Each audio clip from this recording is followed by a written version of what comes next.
नमस्कार दोस्तों, स्वागत है आप सबका मेरे चैनल कथा डिलाइट पर। तो दोस्तों, आज की इस वीडियो में हम बात करने जा रहे हैं षष्ठ तिला एकादशी की। आपको पता ही है कि भगवान विष्णु के प्रिय व्रत एकादशी प्रत्येक माह में 2 बार आते हैं और कृष्ण पक्ष और दूसरा होता है शुक्ल पक्ष। एक वर्ष में 24 एकादशियां आती है। जिस वर्ष अधिक मास हो उस वर्ष इनकी संख्या 26 हो जाती है। एकादशी का व्रत माघ मास की कृष्ण पक्ष की एकादशी को रखा जाता है, जिसे षष्ठ तिला एकादशी कहा जाता है। तो चलिए सबसे पहले इसका हम उपाय सुनते हैं। धार्मिक शास्त्रों के अनुसार एकादशी के व्रत उपवास का बहुत महत्व होता है। इस दिन श्री हरि विष्णु का पूजन करने से मन की हर मुराद पूरी होती है, गरीबी दूर होती है।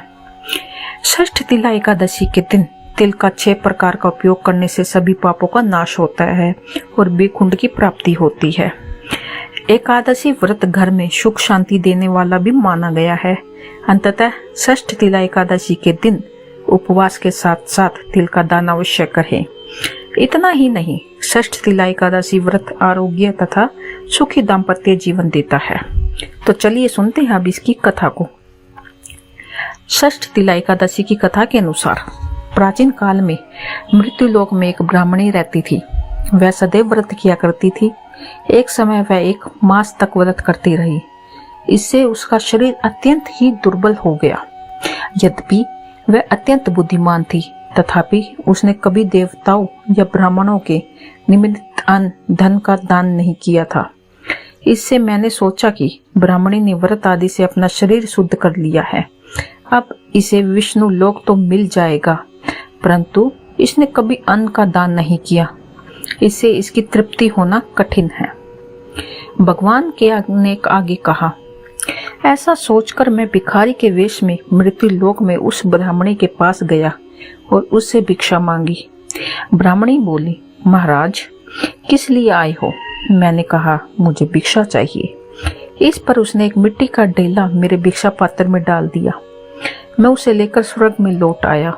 कुछ समय बाद ब्राह्मणी भी शरीर त्याग कर स्वर्ग में आ गई। उस ब्राह्मणी को मिट्टी का दान करने से स्वर्ग में सुंदर महल मिला, परंतु उसने अपने घर को अनादि तथा सामग्रियों से शून्य पाया। घबरा कर वे मेरे पास आई और कहने लगी कि भगवान, मैंने अनेक व्रत आदि से आपकी पूजा की है, परंतु फिर भी मेरा घर अनादि और सब वस्तुओं से शून्य है। इसका क्या कारण है? इस पर भगवान ने कहा, पहले तुम अपने घर जाओ, देव स्त्री आएगी तुम्हें देखने के लिए। पहले उनसे षष्ठ तिला एकादशी का पुण्य और विधि सुनो, तब द्वार खोलना। मेरे ऐसे वचन सुनकर वह अपने घर गई। तब देव स्त्रियां आई और द्वार खोलने को कहा। तब ब्राह्मणी बोली, आप मुझे देखने आई है तो षष्ठ तिला एकादशी का महत्व मुझे कहो। उनमें से एक देव स्त्री कहने लगी, मैं कहती हूँ। जब ब्राह्मणी ने षष्ठ तिला एकादशी का महत्व सुना तब द्वार खोल दिया। देवागणों ने उसको देखा कि न तो वह गांधर्वी है न ही असुरी है, वरन पहले जैसी मानुषी है। उस ब्राह्मणी ने उनके कथानुसार षष्ठ तिला एकादशी का व्रत किया। इसके प्रभाव से वह बहुत सुंदर और रूपवती हो गई। उसका घर अन्न आदि से समस्त सामग्रियों से भी भर गया। अंततः मनुष्य को मूर्खता त्याग कर षष्ठ तिला एकादशी का व्रत करना चाहिए। लोभ नहीं करना चाहिए। तिल का दान अवश्य करना चाहिए। इससे अनेक प्रकार के कष्ट, दुर्भाग्य, गरीबी दूर होकर मोक्ष की प्राप्ति मिलती है। धन्यवाद।